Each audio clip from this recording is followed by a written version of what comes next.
Welcome to Indian tech Guru for you. ఈరోజు మనం APDSC SGT 25 తారీఖు మధ్యాహ్నం ఇచ్చిన పేపర్లోని మ్యాథమెటిక్స్ సొల్యూషన్స్ అండ్ ఎక్స్ప్లెనేషన్ చూద్దాం. మొదటి ప్రశ్న, ఒక పౌనఃపున్య విభాజనంలో ఒక తరగతి మధ్య విలువ 10, ఒక తరగతి మధ్య విలువ 10 మరియు తరగతి అంతరం 6. తరగతి మధ్య విలువ ఎంత ఇచ్చాడు? 10 ఇచ్చాడు. తరగతి అంతరం ఎంత ఇచ్చాడు? 6 ఇచ్చాడు. అయితే ఆ తరగతి యొక్క దిగువ అవధి అడిగాడు. దిగువ అవధి. సో దిగువ అవధికి ఫార్ములా ఏంటంటే మధ్య విలువ మైనస్ తరగతి అంతరం బై 2. ఇది ఫార్ములా, గుర్తుపెట్టుకోండి. సో మధ్య విలువ మైనస్ తరగతి అంతరం బై 2. మధ్య విలువ ఎంత? 10. తరగతి అంతరం ఎంత? 6 బై 2. So 2 1 2 3 10 minus 3 7. 7 దిగువ అవధి అవుతుంది. ఒకవేళ ఎగువ అవధి అని అడిగాడు అనుకోండి, ఎగువ అవధి అని అడుగుంటే అప్పుడు ఏంటంటే సో ఈ మైనస్ కాస్త ప్లస్ అవుతుంది.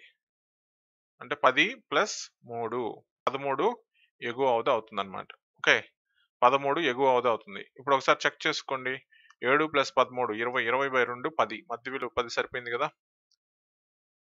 కాబట్టి ఆన్సర్ ఏమవుతుంది?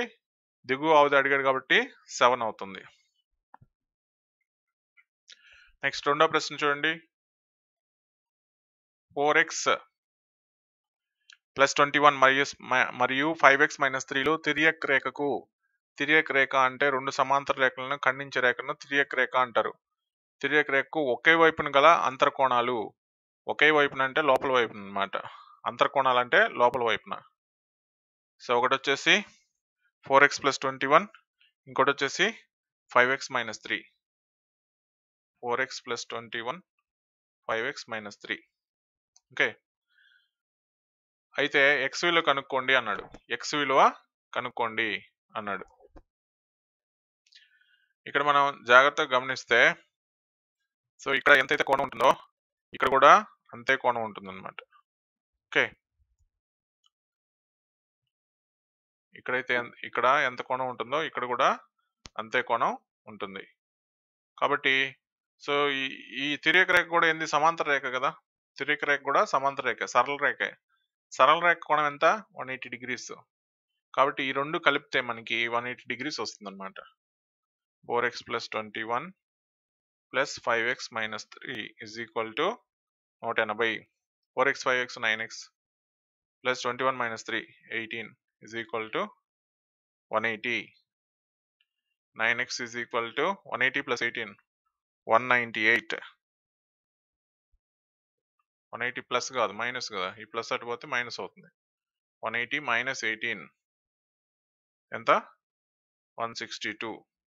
So x is equal to 162 by 9. So 9 1 9 పోతే 7 72 9 72. సో ఎక్స్ విలువ ఎంత? 18. మనల్ని ఏం అడిగాడు? ఎక్స్ విలువ అడిగాడు కాబట్టి ఎక్స్ 18 డిగ్రీలు. నెక్స్ట్ మూడో ప్రశ్న చూడండి.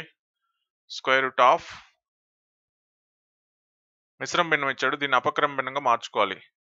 961 ఒకట్లో 961 plus 720, 961 plus 720, 1 6 2 8 9 7 16, 1681.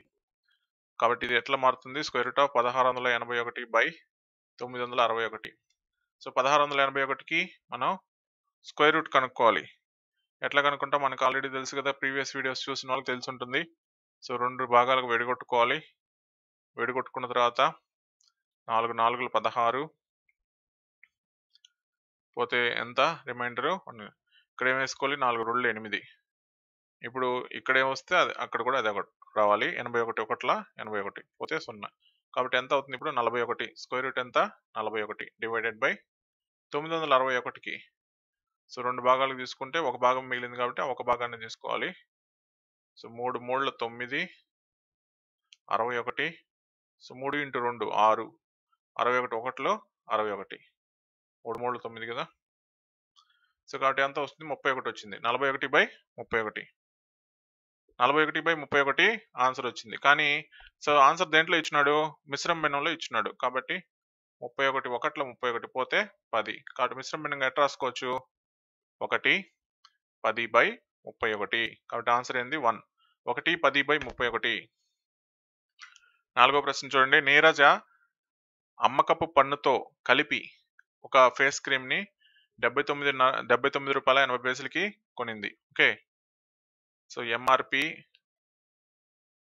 Plus sales tax ఈ రెండు కలిపి 79 రూపాయల 80 పైసలకి కొనింది అనమాట. దానిపై ముద్రిత ధర అంటే ఎంఆర్పి ప్రింటెడ్ ప్రైస్ ఎంత ఉంది? 70 రూపాయలు ఉంది. కాబట్టి ఎంత ట్యాక్స్ కట్టింది? 9 రూపాయల 80 పైసలు ట్యాక్స్ కట్టింది అనమాట. సో ఈ విధంగా అడిగినప్పుడు దానిపైన అమ్మకపు పన్ను రేటు అని అడిగాడు. అమ్మకపు పన్ను రేటుకి ఫార్ములా ఏంటంటే పన్ను రేటు ఈజ్ ఈక్వల్ టు కట్టిన పన్ను బై ఎంఆర్పి ఇంటూ 100. ఎంత పన్ను కట్టింది? 9.80. ఎంఆర్పి ఎంత? 70 ఇంటూ 100. ఓకే, ఇప్పుడు ఈ 0 క్యాన్సిల్.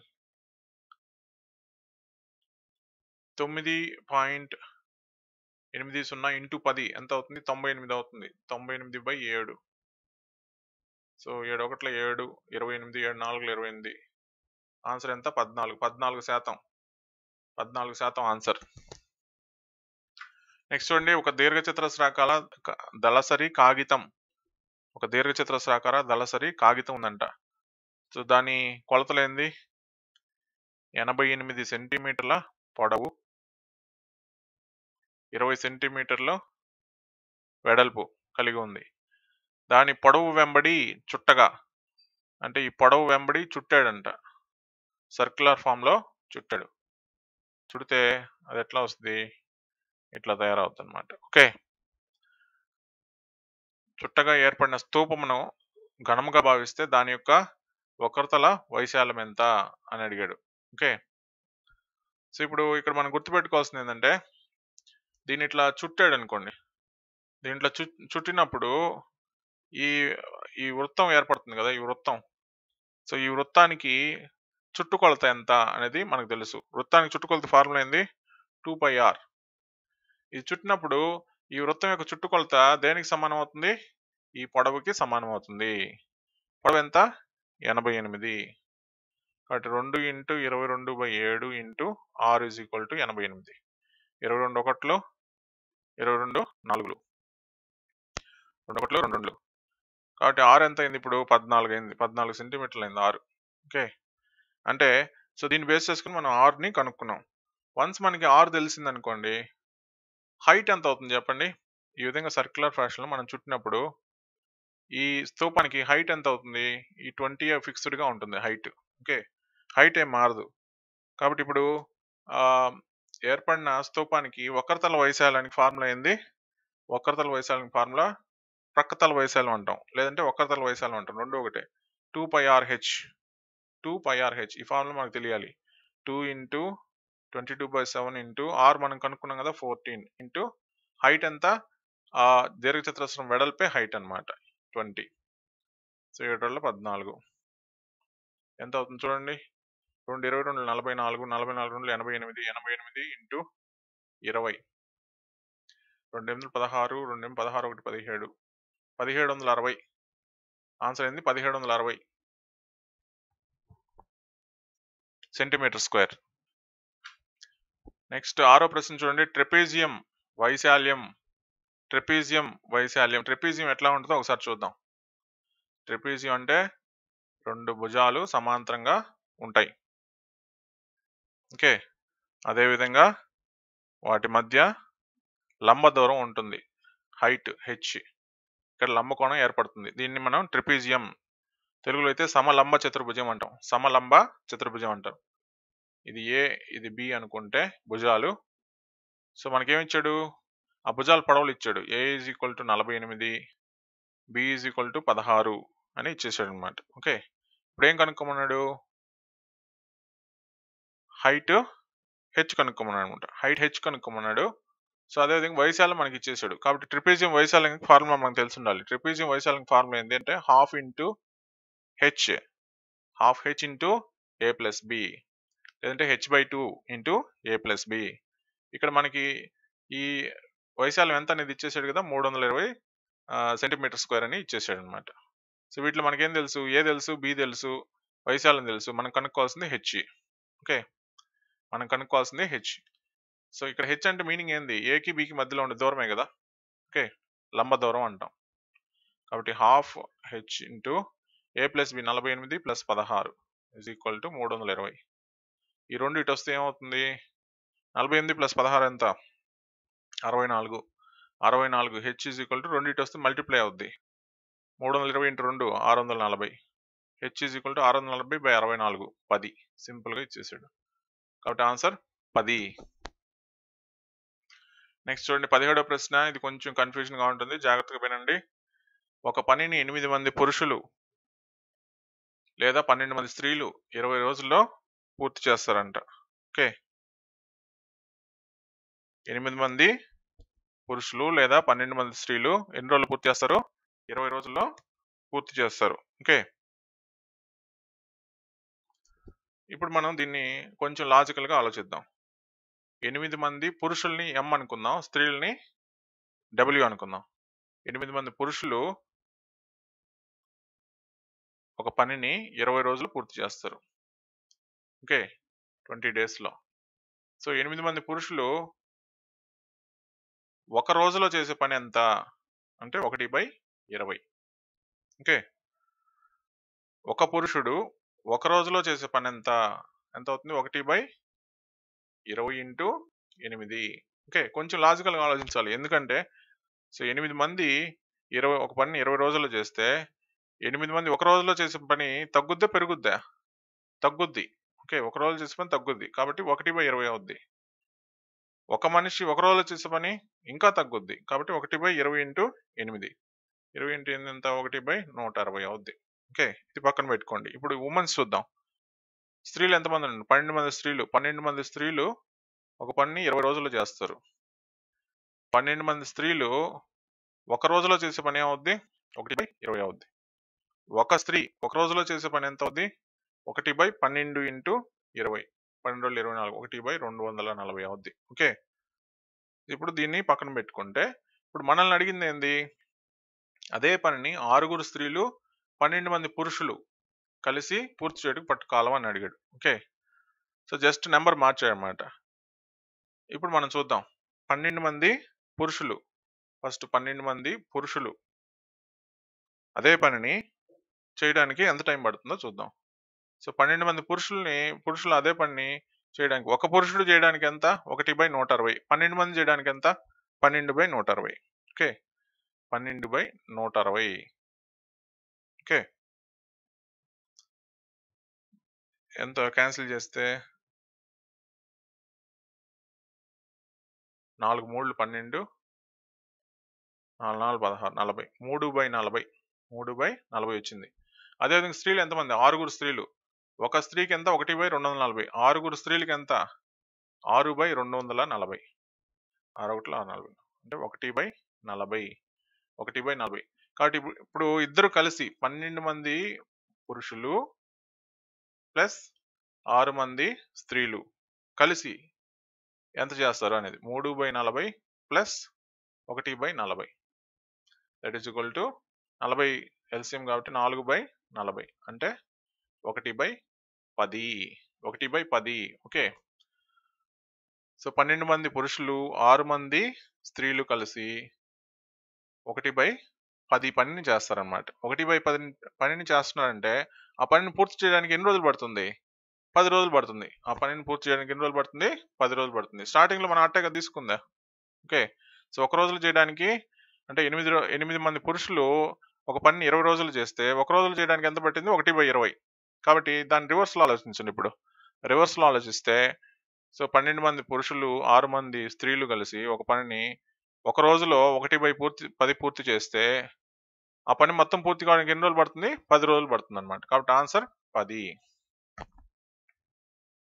కొంచెం లాజికల్గా ఆలోచించాలి.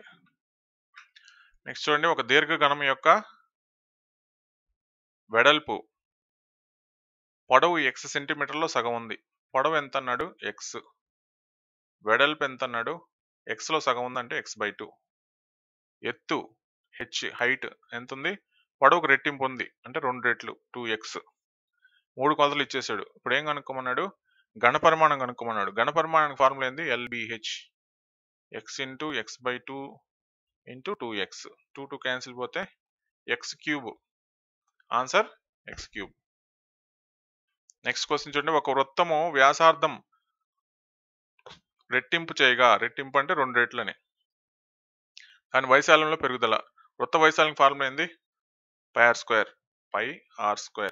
ఇప్పుడు వ్యాసార్థాన్ని ఏం చేశాడు, రెట్టింపు అంటే 2 రెట్లు 2r చేశాడు, హోల్ స్క్వేర్, పై 2² 4r², 4 ఇంటూ πr². అంటే మామూలు వైశాల్యం కంటే ఎన్ని రెట్లు పెరిగింది, 4 రెట్లు పెరిగింది, కాబట్టి ఆన్సర్ 2. నెక్స్ట్ చూడండి, 25,000 ఖరీదు గల మోటార్ సైకిల్ విలువ సంవత్సరానికి 5% చొప్పున క్షీణిస్తూ ఉంటే 2 సంవత్సరాల తర్వాత దాని విలువ ఎంత అని అడిగాడు. సో మొట్టమొదట దాని విలువ ఎంత, 25,000. ఒక సంవత్సరం తర్వాత ఎంత, 5% క్షీణించింది. 25,000 ఇంటూ 5/100, 2 సున్నాలు 2 సున్నాలు పోతే 25 125, అంటే 1,250 రూపాయలు క్షీణించింది. ఈ క్షీణించిన దాన్ని తీసేయాలా, 25,000 1,250 పోయింది, పోతే ఎంత మిగిలింది, ఇప్పుడు 23,750 మిగులుతుంది. ఇప్పుడు 2 సంవత్సరాల తర్వాత ఆల్రెడీ ఉన్న వాల్యూ ఏంది, 23,750, 25,000 ఇంకొండదు, ఇంటూ 5/100, 0 1 0, 5 1 5 2, 2తో క్యాన్సిల్ చేసి చూడండి, 2 1 2, అలా 2 1 2, 2 8 16, 2 7 14.5. ఇప్పుడు మొత్తం మీద ఇప్పుడు 2 సంవత్సరాల తర్వాత దాని విలువ కావాలంటే ఈ వాల్యూని తీసేయాలి. 23,750లో నుంచి 1,187.5ని తీసేయాలి. 5 10లో 5 పోతే 5, 9లో 7 పోతే 2, ఇక్కడ 14 8 పోతే 6, 6లో 1 పోతే 5, 3లో 1 పోతే 2, 2, 22,562.50. ఇది ఆన్సర్. నెక్స్ట్ క్వశ్చన్ చూడండి, 4.5 మీటర్లు ఇంటూ 3 మీటర్ల కొలతలు గల ఒక గది నేలను పూర్తిగా ఒకే పరిమాణం గల చతురస్రాకార పలకలతో పరచడానికి అవసరమైన పలకల సంఖ్య అని అడిగాడు. ఓకే, సో సింప్లిసిటీ కోసం 4.5 మీటర్లు అంటే ఎన్ని సెంటీమీటర్లు, ఇంటూ 100, 450 సెంటీమీటర్లు. 3 మీటర్లు అంటే 300 సెంటీమీటర్లుగా రాసుకున్నాం. ఓకే, సో క్యాలిక్యులేషన్స్ ఈజీగా ఉండడానికి. ఇప్పుడు మనం ఎప్పుడైనా కానీ మనకి ఈ రెండింటిని చతురస్రాకార పలకలతో నింపాలా అని అడిగినప్పుడు మనం కనుక్కోవాల్సింది ఏంటంటే జీసీడీ కనుక్కోవాలి.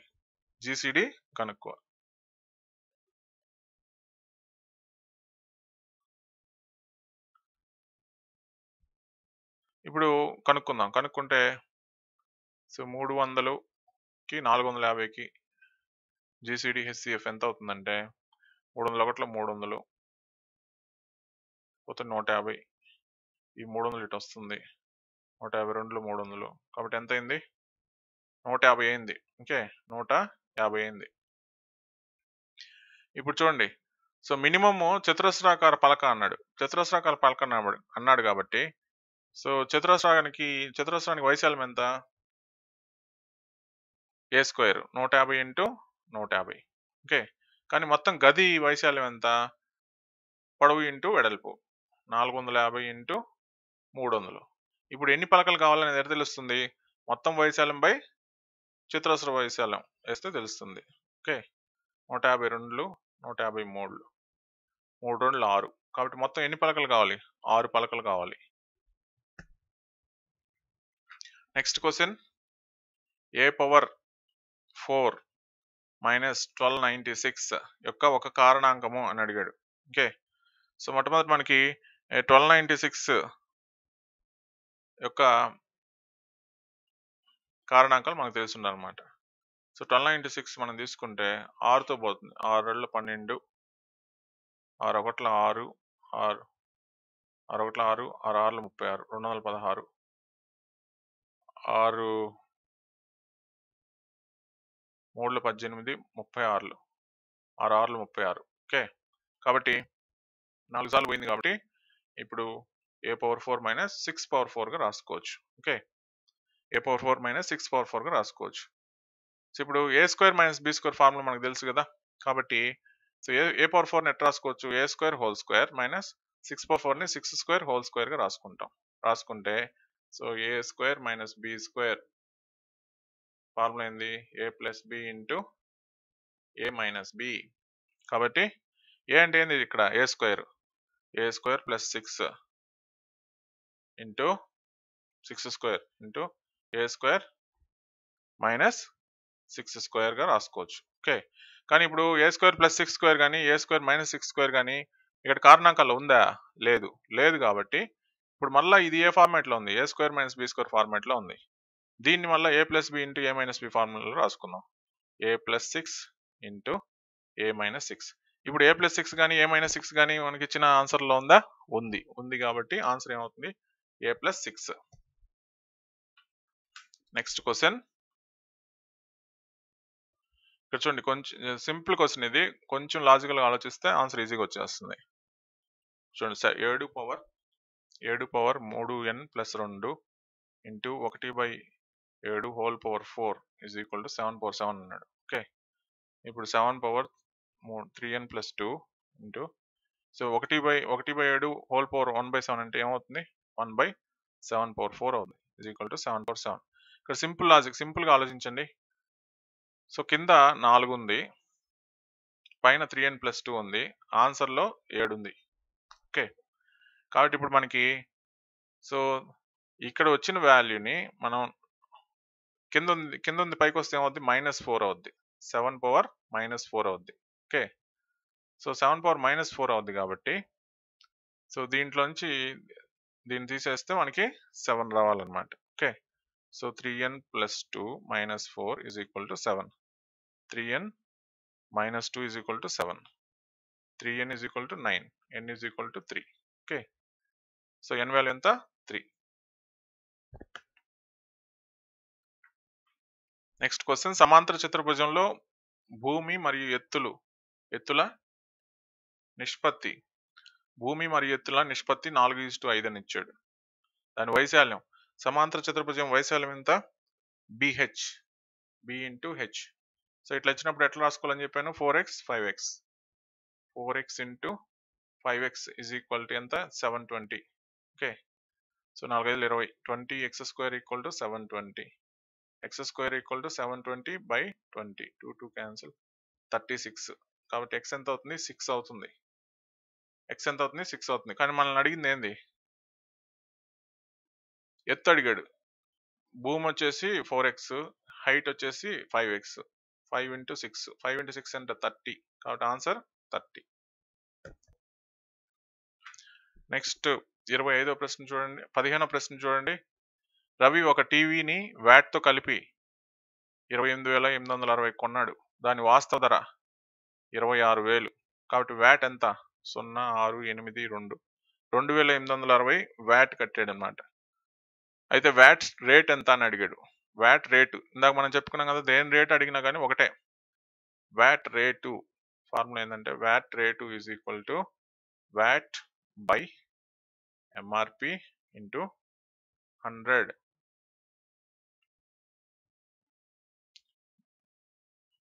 వ్యాట్ అంతా 2860 డివైడ్ బై 26,000 ఇంటూ 100. 2 సున్నాలు పోతే 261, 260 పోతే 26 మిగులుద్ది, ఇంకోసారి 1. కాబట్టి 11%, ఆన్సర్ 11%. నెక్స్ట్ చూడండి, ఈ క్వశ్చన్ చాలా ట్రికీ క్వశ్చన్, జాగ్రత్తగా చేయాలి, కాకుంటే కన్ఫ్యూజ్ అయిపోతారు. చూడండి, √81 అంటే మనకు తెలుసు 9 ప్లస్ √0.81 అంటే మనకు తెలుసు 0.9. ఎందుకని 0.9 ఇంటూ 0.9 అంటే పాయింట్ తర్వాత ఎన్ని స్థానాల ముందు పాయింట్ వస్తుంది, 2 స్థానాల ముందు, కరెక్ట్గా ఉంది కదా.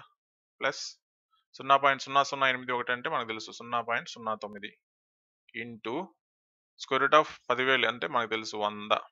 ఇక్కడ మనం కన్ఫ్యూజ్ అయ్యేది ఎక్కడంటే, వరుసగా ప్లస్లు ఉన్నాయి కాబట్టి ఇవన్నీ యాడ్ చేసేసి ఇంటూ 100 వేస్తాం.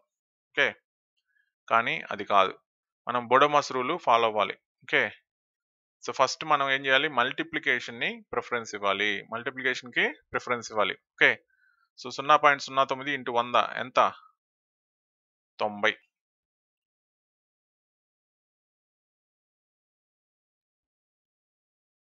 0.09 ఇంటూ 100 ఎంత, 9, 90 కాదు. ఓకే, సో ఎందుకని పాయింట్ తర్వాత 2 స్థానాలు ఉన్నాయి, ఇక్కడ 2 సున్నాలు ఉన్నాయి కాబట్టి 9. సో 9 ప్లస్ 0.9 ప్లస్ 9 అట్లా కన్ఫ్యూజ్ అవుతారనమాట. సో ఇప్పుడు 9 9 ఎంత, 18, 18 ప్లస్ 0.9, 18 ప్లస్ 0.9 ఎంత, 18.9. కాబట్టి ఆన్సర్ ఎంత, 2, 18.9. సో అట్లా కానీ అన్ని యాడ్ చేస్తే ఏమొస్తుంది చూడండి, అన్ని యాడ్ చేసి ఫస్ట్ ఈ 3 యాడ్ చేసి మనం 1తో మల్టిప్లై చేస్తే 9 0.9 0.09 వేసుకున్నాం అనుకోండి, 9 9.99 ఇంటూ 100 వేస్తే ఏమొస్తుంది, 999 వస్తుంది. అది కూడా ఆన్సర్లో ఉంది కాబట్టి జనరల్గా ఇది పెట్టేస్తాం. ఇప్పుడు జాగ్రత్తగా చేయాలి. నెక్స్ట్ క్వశ్చన్, ప్రముఖ బ్రాండ్ టూత్పేస్ట్ కొనుగోలులో 40% మంది ఆసక్తి చూపుతున్నట్లు సర్వేల ద్వారా సమాచారం సేకరించారు. ఈ సమాచారాన్ని వృత్త రేఖాచిత్రం ద్వారా చూపినప్పుడు సెక్టార్ కేంద్రం వద్ద చేసే కోణం డిగ్రీల్లో అని అడిగాడు. Okay, simple logic. వృత్తానికి మొత్తం ఉండే కోణం ఎంత, 360 డిగ్రీలు. మొత్తం ఎంత, 100% కదా. 100%కి 360 డిగ్రీలు ఉంటే 40%కి ఎంత ఉంటుంది, cross multiplication 360 into 40 by 100, 0 0 0 0, 4 6 24, 4 3 12 2 14, 144. Next question, 2 పెన్నులు ఒకటి 20 రూపాయలకు కొన్నాడు, 2 పెన్నులు ఒక్కొక్కటి 20 రూపాయలకు కొన్నాడు, అంటే రెండింటిని 20 రూపాయలకు కొన్నాడు. ఒకదానికి అయితే 15% లాభం వచ్చింది, మరొక దానికి 12% నష్టం వచ్చింది. అయితే మొత్తం మీద లాభమా నష్టమా శాతం కనుక్కోమన్నాడు. ఓకే, సో మొదటి పెన్ను కొన్న వేల 20 రూపాయలు. ఓకే, లాభ శాతం 15. కాబట్టి ఇప్పుడు అమ్మిన వేల కనుక్కోవచ్చు కదా. అమ్మిన వేల ఫార్ములా ఏంది, కొన్న వేల ఇంటూ 100 ప్లస్ లాభ శాతం బై 100, అంటే 20 ఇంటూ 100 ప్లస్ 15, 115 బై 100, 21 25, 5 రోజులు 10, 15, 5 3 15, అంటే 23 రూపాయలకి అమ్మాడు అన్నమాట.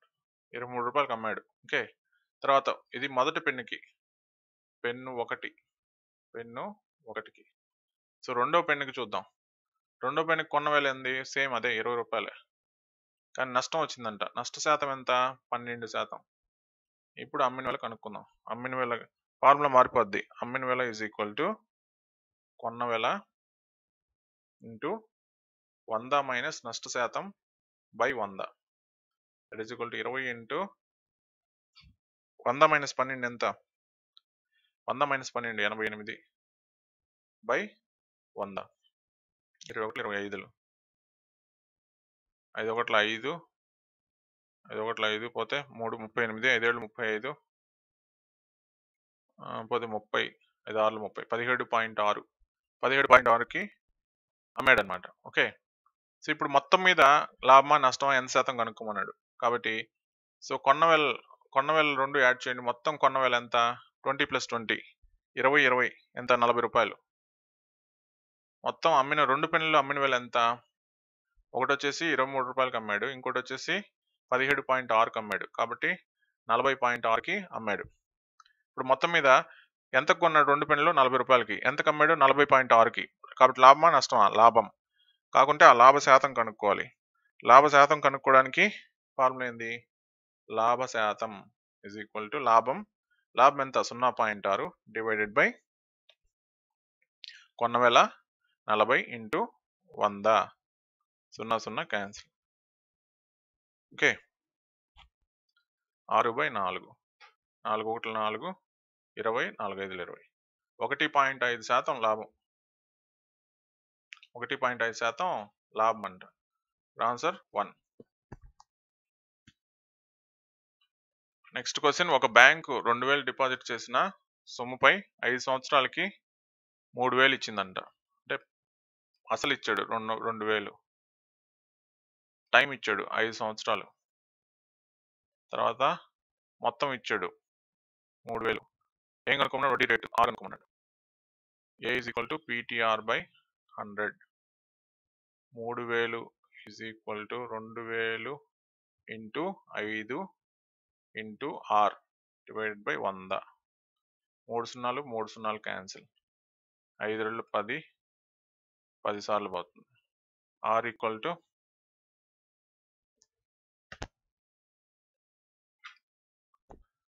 సో కానీ ఇక్కడ మనం ఏ అంటే ఏంది? అసలు ప్లస్ వడ్డీ అనమాట. కానీ ఇక్కడ సింపుల్ ఇంట్రెస్ట్ ఎస్ఐకి ఫార్ములా, ఇది ఎస్ఐకి ఫార్ములా. ఓకే, సో కాబట్టి ఇక్కడ మనకి అసలు మొత్తం ఇచ్చాడు అనమాట. ఏ ఇచ్చాడు, A equal to P plus SI. Okay, కాబట్టి సింపుల్ ఇంట్రెస్ట్ ఎంత అవుతుంది? ఏ మైనస్ పి అంటే 3 అంటే 1000 రూపాయలు. కాబట్టి ఇక్కడ ఎంత? 1000 రూపాయలు వస్తుంది, 3000 కాదు. ఇప్పుడు ఆరు విలువ ఎంత అవుతుంది? 10 × 1 10. రేట్ ఆఫ్ ఇంట్రెస్ట్ ఎంత అవుతుంది? 10 అవుతుంది. ఓకే, ఇక్కడ మనకి 5 సంవత్సరాలకు 3000 తిరిగి ఇచ్చాడు అన్నాడు, అంతేగాని 5 సంవత్సరాలకి 1000 రూపాయలు వడ్డీ, 5 సంవత్సరాలకు 1000 రూపాయలు వడ్డీ వచ్చింది అలా. 5 సంవత్సరాలకు 1000 రూపాయలు వడ్డీ వచ్చిందంటే అప్పుడు మనం డైరెక్ట్గా 1000 రూపాయలు వేసుకోవచ్చు. కానీ 5 సంవత్సరాలు 3000 తిరిగి ఇచ్చాడు కాబట్టి అది ఏమవుతుంది? వడ్డీ అసలు వడ్డీ ఎంత వచ్చింది? 1000 రూపాయలు వచ్చింది, 3000 రాలా. అసలు దాంట్లో అసలు 2000 కూడా ఉంది. కాబట్టి మనం ఆ వడ్డీనే తీసుకోవాలా. వడ్డీని తీసుకొని 1000 రూపాయలు వేసుకుంటే అప్పుడు మనకి రేట్ ఆఫ్ ఇంట్రెస్ట్ ఎంత? 10% వస్తుంది. చివరి ప్రశ్న చూడండి.